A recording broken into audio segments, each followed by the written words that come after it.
अगर आप भी चाहते हैं कि पूजा फिल्म्स का ऑडियो वीडियो सबसे पहले आप तक पहुंचे, तो लाल बटन को दबाकर चैनल को सब्सक्राइब करें और साथ में बेल आइकन को दबाना ना भूलें। ASL Music presents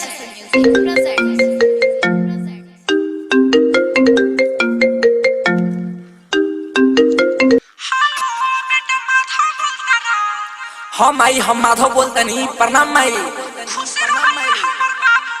कहना माई समाचार आ जाई माई, कोनो दिक्कत हमरा नहीं है माई, हम ठीक बानी। तू काहे ऐसे बोलता रे माई? रो तरीका माई मत रो, हम घरे आ जाई माई। DJ अमित अपहर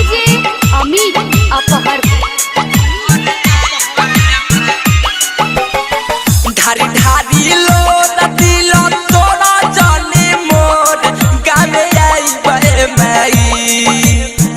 ढारी ढारी लो दिलो तोरा जाने मोर गावे आई बे माई।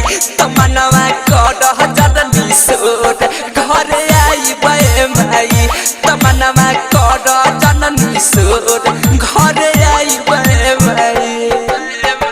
ढारी ढारी लो दिलो तोरा जाने मोर गावे आई बे माई। ढारी ढारी लो दिलो तोरा जाने मोर गावे आई बे माई। तमनवा कह जदनी सोट घरे आई बे माई। तमनवा कह जननी सोट घरे आई बे माई।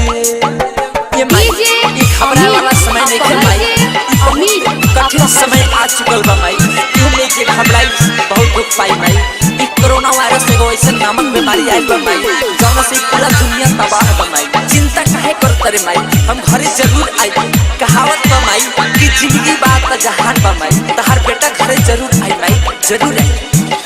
बेटा बा करनवा योनी बेंगलोर सहरिया, खाना पानी मिले नहीं छूटल बानो करिया।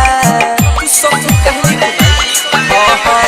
पेटावा करनवा योनी बेंगलोर सहरिया, खाना पानी मिले नहीं छूटल बानो करिया।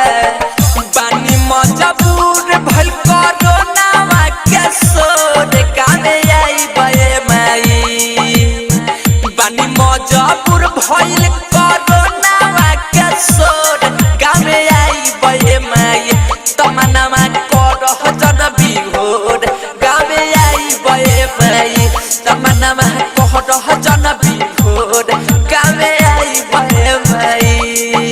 ते पागल बारे माई, भगवान से विनती कर, प्रार्थना कर, ये कोरोना नामक बीमारी दूर हो जाए, एकर नष्ट हो जाए। एकरा से माई एगो हमैना ई पूरा दुनिया तबाह हो माई, पूरा दुनिया तबाह।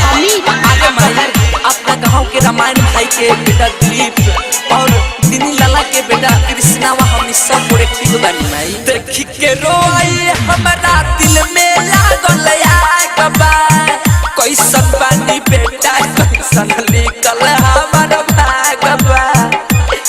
माई रे माई देखी के रोई